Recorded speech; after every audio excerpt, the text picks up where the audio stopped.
Title: Shades of Beauty. In a small town of Willow Creek, nestled between glimmering streams, lived a young woman named Amina Paris. Amina possessed a beauty that was both striking and undeniable. Deep, rich skin that glowed like polished mahogany under the sunlight. Unfortunately, some people within the world did not always see her beauty as she did. Amina had always been proud of her dark complexion, but growing up in a community where fair skin was celebrated, she often found herself the target of cruel taunts. In class, she would be constantly faced with questions and harassment by her classmates. One day, her classmates commenced with some questions. Did you get burned, Amina?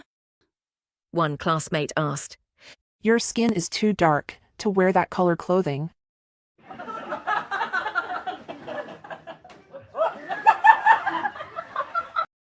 A next classmate scolded as they laughed at her.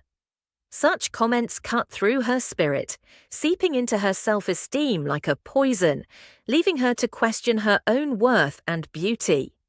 Amina tried her best to remain emotionally strong, clenching her fists and withholding her tears as she excused herself from the classroom to go to the lavatory.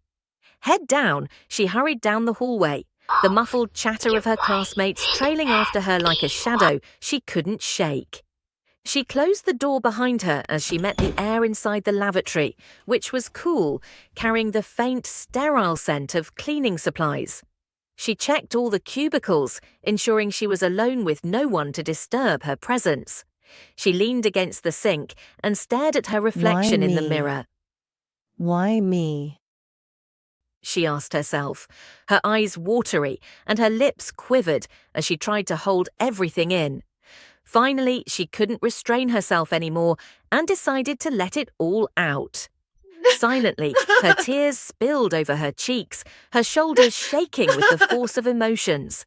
Tears of pain, hurt, and emotional distress streamed down her face as the crying and weeping went on for several minutes.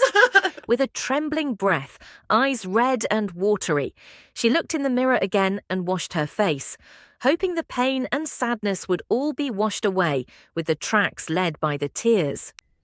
As she exited the lavatory, making her way back to class, thoughts swirled in her mind of resilience, dignity, and refusing to let anyone see her cracks.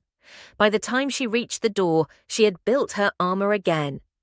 "Internal motivation," she said. As she approached the classroom, she took a deep breath and recited her motivational speech internally. You're stronger than this. You are brave and you can do this. Then she realized she needed to make some adjustments to her sentences. I am stronger than this. I am brave and I can do this. Pushing the door open, she stepped inside and walked to her seat with her head held high, as if nothing had happened. Her classmates barely glanced her way, but she noticed every whisper, every look. Still, she sat down, folded her hands, and faced the front, her expression unreadable.